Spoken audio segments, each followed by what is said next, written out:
என் பேர் தீபா. நான் லேடிஸ் முஸ்லீம்ஸில் புர்கா போடுறாங்க. இப்போ நான் முஸ்லீமாக மாறணுன்னா அது கம்பல்சரியாக போடணுமா?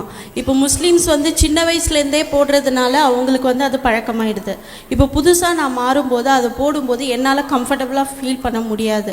அது கம்பல்சரியாக போட்டே ஆகணுமா? அதாவது பெண்களுடைய ஆடை சம்பந்தமாக கேட்குறாங்க. பெண்களுடைய புர்காண்டு பெண்கள்லாம் முஸ்லீம் பெண்கள் அணிகிறத பார்க்குறீங்க இல்லையா? இதுதான் இஸ்லாமிய ஆடை என்று அது சரியான ஒரு கோணத்தில் புரிந்து கொள்ளப்படவில்லை.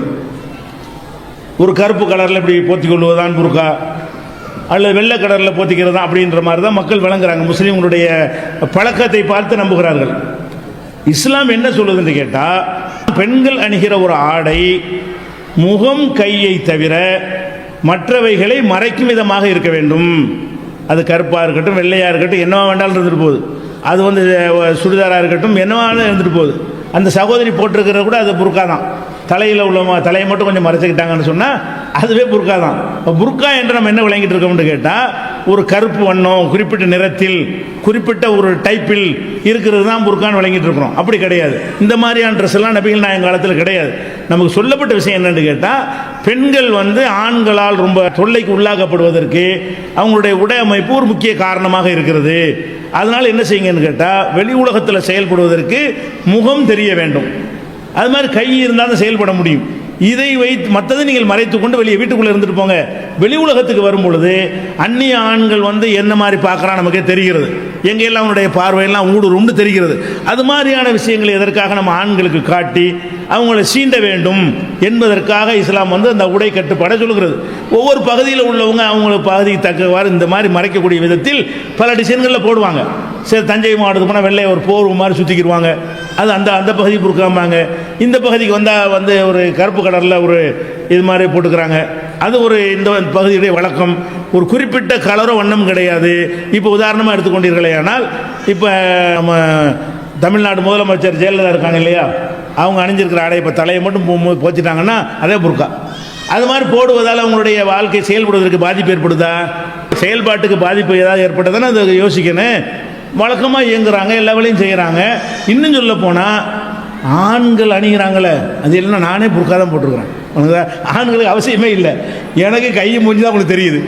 ஒரு ஆண்களுக்கு அது தேவையில்லாமல் இருந்து கூட எல்லா ஆண்களையும் பாருங்கள், ஆண்களை பொறுத்த வரைக்கும் கை முகத்தை தவிர அனைத்தையும் மறைத்தவர்களாக இருக்கிறாங்க. அப்படி இருந்து அவர்களால் பிரகாசிக்க முடியாமல் இருக்கிறதா? ஆண்கள் யாருமே என்ன செய்யல, முதுகுல சட்டைக்கு ஜன்னல் வைக்க மாட்டாங்க. ஆண்கள் வச்சா தப்பே கிடையாது. ஆனால் ஆம்பளை சட்டைக்கு ஜன்னல் இருக்கா? இல்லை. ஆம்பளை யாராவது பைத்த இப்படி தொப்புல காட்டுறாங்களா? இடையில மட்டும் ஆம்பளை காட்டுறதில்ல. ஆம்பளை காட்டினா தப்பே கிடையாது. அப்போ எந்த ஆம்பளைகள் மறைக்க தேவையில்லையோ அந்த ஆம்பளைங்கெல்லாம் முழுசாக மறைத்து கொண்டு கை தெரியுது, முகம் தெரியுது, எல்லா வேலையும் அவங்களால் பார்க்க முடிகிறது. பிரதமராக இருக்க முடிகிறது. மன்மோகன் சிங் பிரதமராக இருந்தார். அவருடைய அந்த ட்ரெஸ் அப்படி புர்கான்னு சொல்கிறீங்கல்ல, அல்ல அம்சம் அதில் இருக்கிறது. அது எந்த வகையில் பாதிச்சிச்சு? மோடிக்கு பாதிச்சிச்சா? யாரும் ஒருத்தருக்கும் பாதிக்கலை. அப்போ எல்லாமே அந்த ஆடை என்பது குறைவாக அணிந்தால் தவறு இல்லை என்கிற ஆண்கள் நிறைவாக அணிகிறார்கள். குறைவாக அணிந்தால் பாதிப்பு என்கிற உடலமைப்பு பெற்ற பெண்கள் குறைவாக அணிகிறாங்க. வேணும்னு பண்ணுறாங்க. பெண்களை போகப் பொருளாகிற விளையாட்டை கூட எடுத்துக்கிறங்க. ஒரு குறிப்பிட்ட விளையாட்டு, அதில் ஒரு டென்னிஸ் விளையாட்டுன்னு வைங்களேன், ஆம்பளைக்கு முக்காடு அவசர போடுவான், பொம்பளைக்கு சட்டி தெரிகிற மாதிரி போடுவான். அடே, ஒரே விளையாட்டு ரெண்டு பேரும் விளையாடுறாங்க. ஆம்பளைக்கு போடும்போது ஒரு டைப்பாக போடுறான், பொம்பளைக்கு ஒன்று. ஏன் அப்படி போடுற? அது ஒரே மாதிரியாவது குறைஞ்சபட்சம் போடணுமா இல்லையா? சில பள்ளிக்கூடங்களில் பார்த்து யூனிஃபார்ம் போட்டிங்கன்னா ஆம்பளை ஃபுல் பேண்ட் போட்டுட்டு வரணுமா, பொம்பளை மினிஸ்கார்ட் போட்டுட்டு வரணுமா தொடைக்கு மேலே. அது எப்படி உள்டா தலைகளை பண்ணுறான்னு பாருங்களேன். ஏன் அது ரெண்டு பேரும் ஒரே மாதிரி போட சொல்லு?